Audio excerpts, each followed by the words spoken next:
شیخ محترم، یہ لیلۃ القدر، اس کو لیلۃ القدر کیوں کہتے ہیں اور اس کی کیا فضیلت ہے، اور اسی طرح سے اس کا وقت کون سا ہے کہ اس کو پایا جا سکے، اور اس کی کیا علامتیں ہیں؟ ان تمام سوالوں کے جوابات۔ بارک اللہ فیکم۔ سوالات کافی سارے ہیں، اللہ مہربانی فرمائے۔ لیلۃ القدر، لیلۃ القدر، قدر کا معنی کیا ہے کہ فلاں آدمی کی بڑی قدر و منزلت ہے، کیا معنی؟ اس کی شان اور قدر اور منزلت، اس کی رفعت اور یہ چیز ہونا، اور اس کا تعلق تقدیر کے ساتھ بھی ہے، قدر تقدیر سے۔ اور تیسرا ایک اور معنی کیا گیا ہے کہ کس چیز کا تنگ ہونا، کہ اللہ تعالیٰ جس کی روزی چاہتا ہے یبسط وسیع کرتا ہے، اور جس کی چاہتا ہے یقدر اس کی تنگ کرتا ہے۔ تو تینوں ہی معنی لیلۃ القدر کے حوالے سے آتے ہیں کہ یہ قدر و منزلت کی رات بھی ہے، اس کی بہت بڑی شان و منزلت ہے کیونکہ اس میں قرآن نازل ہوا، کوئی شک نہیں، اور جس کو اللہ تعالیٰ 1000 مہینے سے بہتر قرار دے رہا ہے، تو کوئی شک نہیں کہ بہت قدر و منزلت کی رات ہے۔ اور یہ وہ بھی رات ہے کہ جس میں تقدیریں لکھی جاتی ہیں، تقدیروں کے فیصلے ہوتے ہیں، جس طرح کہ اللہ تعالیٰ کا فرمان ہے فیہا یفرق کل امر حکیم، کہ اس رات میں ہر حکمت کے اور اہم کام کا فیصلہ ہوتا ہے۔ اور اسی طرح تقدیر کا تیسرا معنی جو ہم نے ذکر کیا، کس چیز کا تنگ ہو جانا، علماء فرماتے ہیں کہ جس طرح کے بعد آثار اور حدیث میں ہے کہ اس رات میں اس قدر فرشتے نازل ہوتے ہیں کہ حتیٰ کہ ان فرشتوں سے زمین تنگ پڑ جاتی ہے، اس قدر فرشتے نازل ہوتے ہیں۔ تو یہ تینوں ہی معنی لیلۃ القدر کے حوالے سے ہیں۔ تو اس کے بعد اس کی فضیلت کے حوالے سے اللہ تعالیٰ کا فرمان انا انزلناہ فی لیلۃ القدر، کہ ہم نے اس قرآن کو نازل کیا لیلۃ القدر میں۔ تو قرآن کا نازل ہونا ہی اس رات میں اس بات کی دلیل ہے کہ اللہ کے ہاں یہ کتنی عظیم رات ہے، کہ اللہ نے اپنے سب سے عظیم کتاب، اپنا کلام نازل کرنے کے لیے اس رات کو خاص کیا۔ اسی سے پتہ چلتا ہے کہ اللہ کے ہاں اس کا کیا مقام ہے۔ پھر فرماتا ہے وما ادراک ما لیلۃ القدر، کہ تمہیں کیا معلوم کہ وہ لیلۃ القدر کیا ہے۔ عربی کا انداز ہے کہ جب کسی چیز کی اہمیت کو اجاگر کرنا ہو، کسی چیز کی عظمت کو بیان کرنا ہو، تو اس کو پھر سوال کے شکل میں پیش کیا جاتا ہے تو کیا جانو، تمہیں کیا پتہ کہ یہ کتنی عظیم چیز ہے، کہ تاکہ سننے والا متنبہ ہو جائے اور اس کو پتہ چل جائے کہ بہت اہم کو بات بتائی جا رہی ہے۔ علامات ہے لیلۃ القدر خیر من الف شہر، کہ لیلۃ القدر جو ہے 1000 مہینے سے بہتر۔ ہمارے ہاں اکثر کہتے ہیں کہ 1000 مہینے کے برابر، وہ 83 سال 4 مہینے، یہ غلط ہے ابھی۔ اللہ تعالیٰ کیا مانتا ہے کہ 1000 مہینے سے بہتر، وہ بہتری کتنی ہے، دگنی ہے، 3 گنا ہے، 4 گنا، اللہ بہتر جانتا ہے۔ اللہ نے بہتر فرما دیا، اور ہمیں اس بہتری کا پر ایمان لانا چاہیے، لیکن ہے بہتری کتنی وہ اللہ تعالیٰ جانتا ہے۔ لیکن 1000 مہینے سے بہتر، یعنی ایک رات جو چند گھنٹے کی رات ہے، گرمیوں کی راتیں جو ہوتی تقریباً عام طور پر بعض اوقات 8-9 گھنٹے تک رات ہوتی ہے، بلکہ بعض ایسے ممالک میں ہیں جہاں پر 2-3 گھنٹے کی رات ہوتی ہے۔ تو چند گھنٹے کی یہ رات 1000 مہینے سے بہتر، کس بات کی دلیل ہے کہ اللہ کے ہاں اس رات کی کیا عظمت ہے، کیا فضیلت ہے، کس قدر یہ عظیم ترین رات ہے۔ اور پھر اس رات کی فضیلتوں و عظمتوں میں سے کہ جس میں اللہ تعالیٰ خود اپنے حکم سے فرشتوں کو نازل کرتا ہے، فرشتے اللہ کے حکم سے نازل ہوتے ہیں۔ اس کا معنی کہ اللہ کے ہاں اس رات کا کیا اہتمام ہے، اور آسمانوں کے عالم میں، عالم علوی میں اس رات کا کتنا اہتمام ہے، کہ اللہ تعالیٰ فرشتوں کو، فرشتوں کے سردار جبرائیل علیہ السلام کو ساتھ، ان کے ساتھ ان فرشتوں کو زمین پر نازل کر رہا ہے۔ اتنی بڑی کائنات کے اندر تبدیلی آ رہی ہے، یہ کچھ ہو رہا ہے، کس بات کی دلیل ہے؟ اس رات کی فضیلتوں کی دلیل ہے۔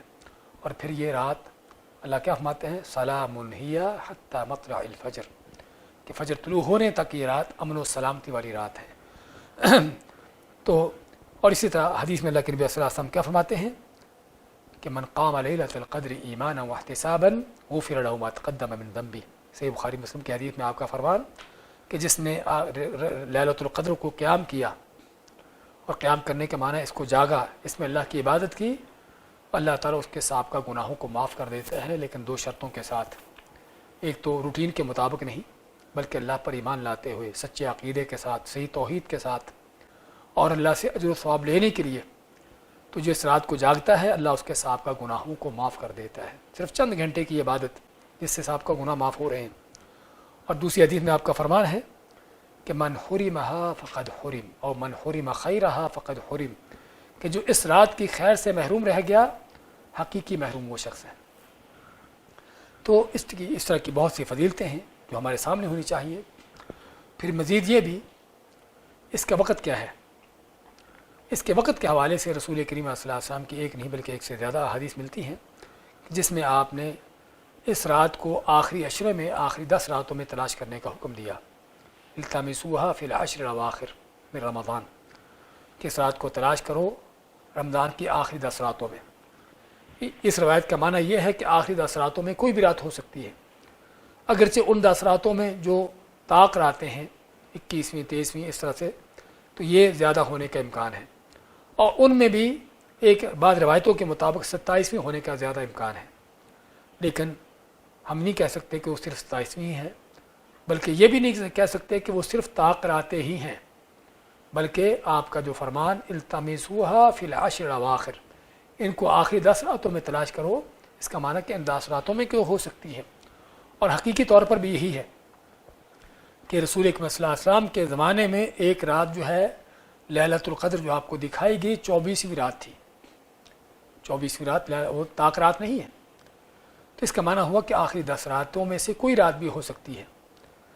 اگرچہ اس میں طاق راتیں ہونے کا اس میں زیادہ امکان ہے، جس طرح کہ نبی اکرم صلی اللہ علیہ وسلم کا فرمان ہے۔ تو جو اس کو تلاش کرنا چاہتا ہے اس کو چاہیے کہ وہ آخری 10 راتیں ہی جاگے اللہ کی عبادت کرے، یعنی کہ صرف چند مخصوص راتوں کو۔ اس کے علاوہ اس کی علامتیں کیا ہیں؟ کچھ تو وہ علامتیں جو ہمارے بعض جاہل لوگوں نے پھیلا رکھی ہیں کہ اس رات میں کوئی کتا نہیں بھونکتا، اور دریاؤں کا پانی دودھ بن جاتا ہے، اور لوہا سونا بن جاتا ہے، اور پتہ نہیں کیا کیا اس طرح کی واہیات باتیں سننے کو ملتی ہیں۔ لیکن اس کے بارے میں جو صحیح احادیث سے چند ایک چیزیں ثابت ہیں، وہ ایک یہ ہے کہ اللہ تعالیٰ کا، بلکہ اس سے پہلے اللہ تعالیٰ کے قرآن میں کیا ہے، سلام ہی، یہ رات سلامتی والی ہے، اور علماء نے سلامتی والی کے ہونے کا اس سے اخذ کیا ہے کہ اس رات میں ایک سکون و اطمینان ہوتا ہے، اور یہ اس کا بعض روایات احادیث سے بھی اس کا ثبوت ملتا ہے کہ اس رات میں سکون و اطمینان ہوتا ہے،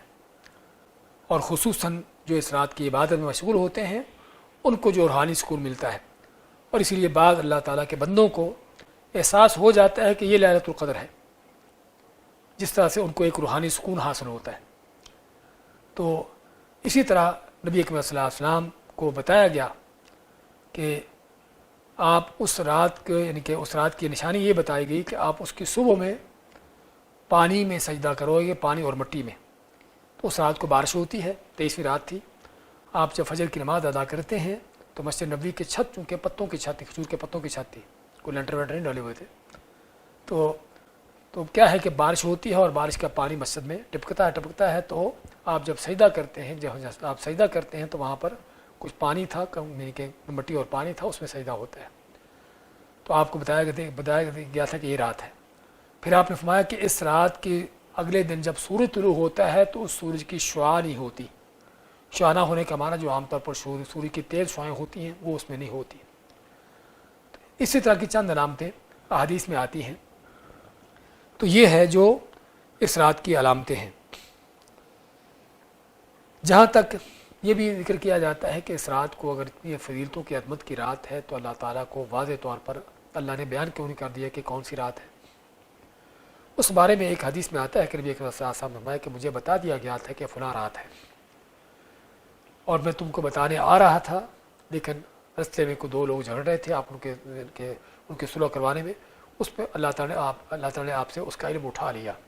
لیکن اگر یہ حدیث ہم کہیں گے کہ اس رات کا علم آپ کو دیا گیا تھا تو ممکن ہے اس سال میں جو رات تھی، کیونکہ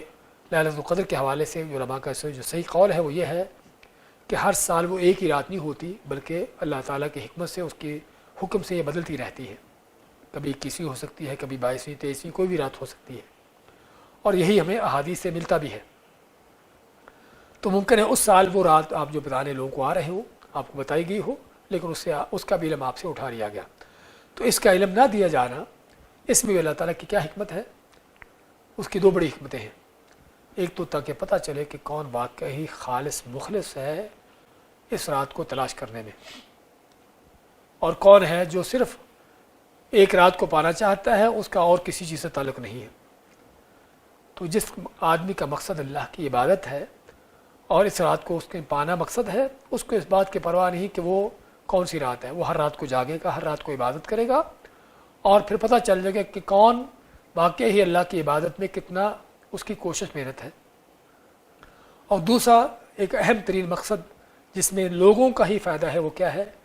کہ تاکہ لوگ صرف ایک رات کو عبادت کر کے نہ بیٹھ جائیں، اس رات کو تلاش کرنے کے لیے 10 راتیں جاگے اور اللہ تعالیٰ ان کو 10 راتوں ہی کا اجر دے دے، اور ان میں یقینی طور پہ ایک وہ رات بھی ہوگی جو لیلۃ القدر ہے۔ تو یہ سب سے بڑی فضیلت، یہاں پر انسان کو قیامت کے دن جب ان 10 راتوں ہی کا اجر ملے گا، اس وقت تمنا کرے گا کہ کاش کہ میں سال بھر کی راتیں جاگتا رہتا، صرف 10 راتیں ہی نہیں۔ تو اس لیے اللہ تعالیٰ کی بہت بڑی حکمتیں ہوتی ہیں کہ جس میں حقیقت میں آ جا کر بندوں ہی کا فائدہ ہوتا ہے۔ اس میں ہم کو کرنا کیا چاہیے؟ سب سے پہلے تو نبی صلی اللہ علیہ وسلم کی جس طرح تعلیم ہے کہ اس رات کو تلاش کرنا، تلاش کرنے کے معنی کہ اس کو پانے کی کوشش کرنا، اور کوشش کرتے ہوئے اپنے آپ کو اس کے لیے فارغ کرنا، اس رات کو جاگنے کا اہتمام کرنا۔ اور جاگنے کا اہتمام کب سے کب تک؟ سورج غروب ہونے سے لے کر، رات سورج غروب ہونے سے شروع ہو جاتی ہے، اور کب تک ہے؟ حتی مطلع الفجر، جب تک کہ فجر طلوع نہیں ہو جاتی۔ اور یہ بات اس پہ تنبیہ کر رہا ہوں کہ ہمارے بہت سے لوگ جن کو رات لیلۃ القدر کو جاگنے کا ان کا کوئی اہتمام ہوتا ہے، کیا کرتے ہیں کہ شام کے وقت یا مغرب کے غروب کے ساتھ، غروب آفتاب کے ساتھ افطاری کر کے نماز پڑھی، اس کے بعد کھانے پر بیٹھ گئے اور گپ شپ چلتی رہی اور کھانے کے مزے اڑاتے رہے، حتیٰ کہ عشاء کا ٹائم ہو گیا تو مسجد میں تراویح کے لیے آئے، اور اس انداز سے یعنی کہ ان کے ہاں لیلۃ القدر جو ہے وہ شاید رات کو کہیں 10 11 12 بجے شروع ہوتی ہے، اور یہ بہت غلط مفہوم ہے۔ یہ پوری رات ہی لیلۃ القدر ہے، مغرب سے سورج غروب ہونے سے شروع ہو جاتی ہے اور فجر طلوع ہونے تک باقی ہے۔ اس لیے حقیقی معنوں میں اس رات کو پانے والا وہ شخص ہے کہ جو سورج غروب ہونے سے لے کر ہی اپنے آپ کو اللہ کی عبادت میں مشغول کر دیتا ہے۔ افطاری کرے جو اس کی اللہ تعالیٰ کی نعمتوں کو حق ہے، اس کی افطاری کرنا بھی عبادت ہے، لیکن یہ نہیں کہ وہاں پر بیٹھے گپ شپ لگائے اور اس طرح کے اپنے ٹائم کو ضائع کرے، اور اس کے بعد اپنے اوقات کو مصروف کرے نماز کے اندر، نفل نمازیں ہوں جو فرض نمازوں کے علاوہ نوافل کا اہتمام ہو، قرآن کریم کی تلاوت ہو، اور ذکر اذکار ہو اللہ تعالیٰ کے مختلف انداز سے، دعائیں ہوں، اور خصوصاً لیلۃ القدر کی دعا کیا ہے؟ ام المومنین عائشہ رضی اللہ عنہا فرماتی ہیں رسول اکرم صلی اللہ علیہ وسلم سے کہ نبی صلی اللہ علیہ وسلم اگر میں لیلۃ القدر کو پا لیتی ہوں تو میں کیا دعا کروں؟ آپ میں کہ تم یہ دعا کرو، اللہم انک عفو تحب العفو فاعف عنی، اللہ تو بڑا ہی معاف کرنے والا ہے اور معافی کو بڑا ہی پسند کرتا ہے، تو مجھے معاف کر دے۔ یہ دعا ہمیں حقیقت میں صرف دعا ہی نہیں، ایک تعلیم بھی دیتی ہے کہ اگر ہم اللہ کو اس کے معاف کرنے کا وسیلہ دے کر اس سے معافی طلب کر رہے ہیں تو خود بھی اپنے آپ کو دیکھیں کہ ہمارا بندوں کے ساتھ معاملہ کیسا ہے، کیا ہم نے بندوں کو معاف کیا ہے، یا کہ ہر ایک کے ساتھ ٹسل ہے اور طرح طرح کے فتنے اور یہ چیزیں ہیں۔ تو حقیقت میں یہ دعا ہی صرف نہیں بلکہ ایک تعلیم بھی ہے، تربیت بھی ہے۔ تو بات کر رہے تھے اس رات میں دعاؤں کا اہتمام، یعنی یہ رات خیر و برکات کی رات ہے، اس میں ہر طرح کی نیکی، کیونکہ نیکیاں اس میں کوئی مخصوص نہیں ہیں بھی صرف تم یہ نیکی کرو گے، صرف نماز ہی پڑھو گے، صرف قرآن ہی پڑھو گے، بلکہ جو بھی نیکی کر سکتا ہو آدمی، حتیٰ کہ صلہ رحمی کے حوالے تک بھی، کسی رشتہ دار سے کوئی رابطہ نہیں ہوا، ملاقات نہیں ہوئی بہت عرصے سے، یا اس کو دیکھا نہیں ہے، تو ضرورت ہے ہم کو اس رات میں اگر یہ بھی کام کر سکتے ہوں کہ اس کے گھر میں جا کر اس سے ملاقات ہو، اس کے حوال پوچھیں، یہ بھی آپ کی عبادت ہے، یہ عبادت کا حصہ ہے، نہ سمجھے کہ صرف مسجد میں بیٹھ کر عبادت ہے۔ کسی کی ضرورت مند ہے، حاجت مند ہے، اس کے جا کے اس کی ضرورت پوری کر دی، یہ آپ کی عبادت ہے، کچھ صدقہ خیرات ہے۔ اس لیے انسان کو چاہیے کہ ہر طرح کی بات میں اس رات میں کرنے کی کوشش کرے جتنی بھی ہو سکتی ہوں، کیونکہ کوئی خاص عبادت اس میں نہیں ہے۔ تو ہماری بات چل رہی تھی لیلۃ القدر کے حوالے سے کہ لیلۃ القدر جو ہے اس کی فضیلتی عظمتیں، اس میں دعائیں، اور دعائیں بھی جو نبی صلی اللہ علیہ وسلم نے دعا سکھائی، اللہم انک عفو تحب العفو فاعف عنی، ہم کو یہ دعا کرنا چاہیے، اور اس دعا سے ہم کو جو تربیت حاصل ہوتی ہے وہ بھی ہم کو حاصل کرنا چاہیے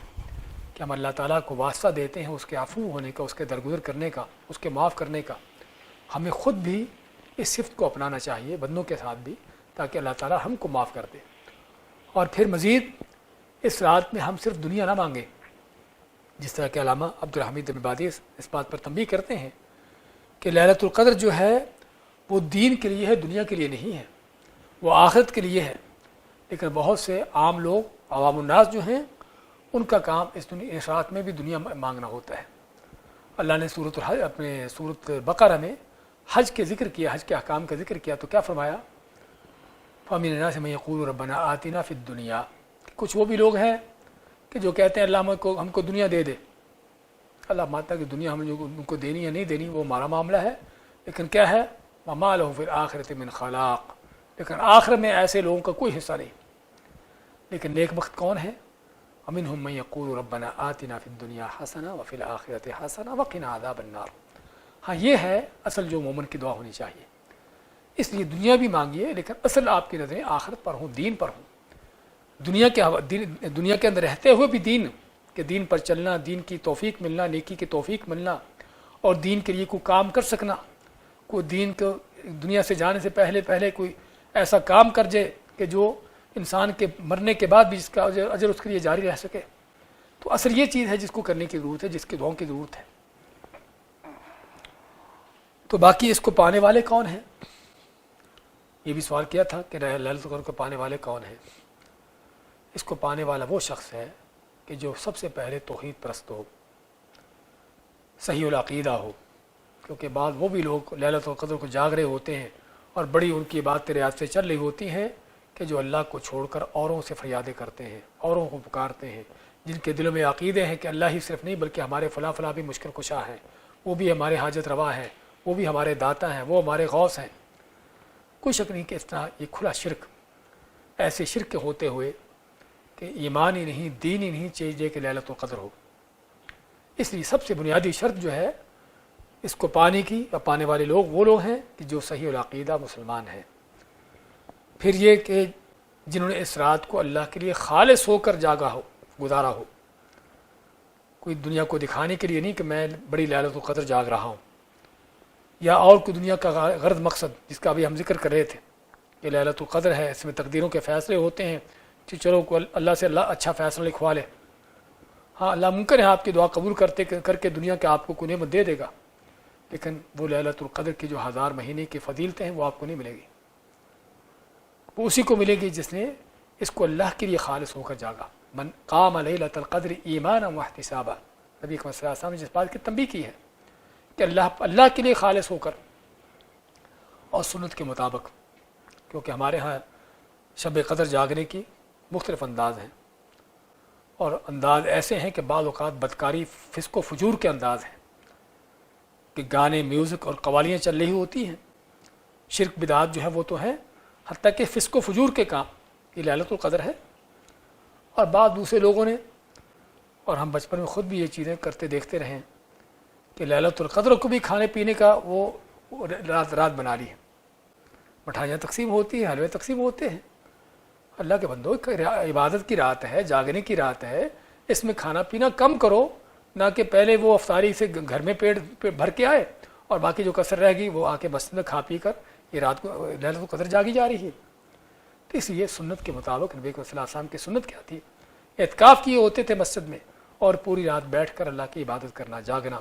نفل نوافل میں، قرآن کی تلاوت میں، اور ذکر اذکار میں، اور دعاؤں میں، اور ان چیزوں کے اندر۔ تو سنت کے مطابق، اور جسے ہم نے ذکر کیا ہے کہ پوری رات کو غروب آفتاب سے لے کر طلوع فجر تک، صرف یہ نہیں کہ رات کے کوئی مخصوص گھنٹے ہیں کہ جو لیلۃ القدر ہوگی، باقی نہیں ہے، اور میں ہر طرح کی اس میں عبادتیں کرنے کی کوشش کرنا، تو یہ ہے۔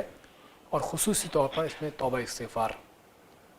کہ جس رات میں اللہ تعالیٰ بندوں کو جہنم سے آزاد کرتا ہے، تو کوشش ہو کہ آپ کا بھی نامہ اعمال اس میں صاف ہو جائے، اللہ کے ہاں آپ بھی بخشے جائیں، اور آپ کو بھی جہنم سے آزادی ہو جائے۔ اس سے بڑھ کر اس رات کو پانے کا کوئی اور آپ کے لیے اجر نہیں ہو سکتا۔ تو کہنے کا مقصد یہ ہے جو لیلۃ القدر کو پانے والے ہیں، باقی اپنے بستروں پر رات کو سوئے ہوئے ہیں، ہاں لیلۃ القدر آئی ہے، چلی گئی ہے، لیکن ان کے لیے نہیں ہے، اور بلکہ ان سے بڑھ کر مزید جو اس رات کو بھی فسق و فجور میں گزار رہے ہیں، بدکاری، بے حیائی میں، ان کے گانے، میوزک، ان کی فلمی ڈشیں چل رہی ہیں۔ تو حقیقت یہ ہے کہ اگر لیلۃ القدر اس قدر فضیلتوں کی رات ہے کہ جو 1000 مہینے سے بہتر ہے، تو اس رات کی اس انداز سے بے حرمتی کی جانا،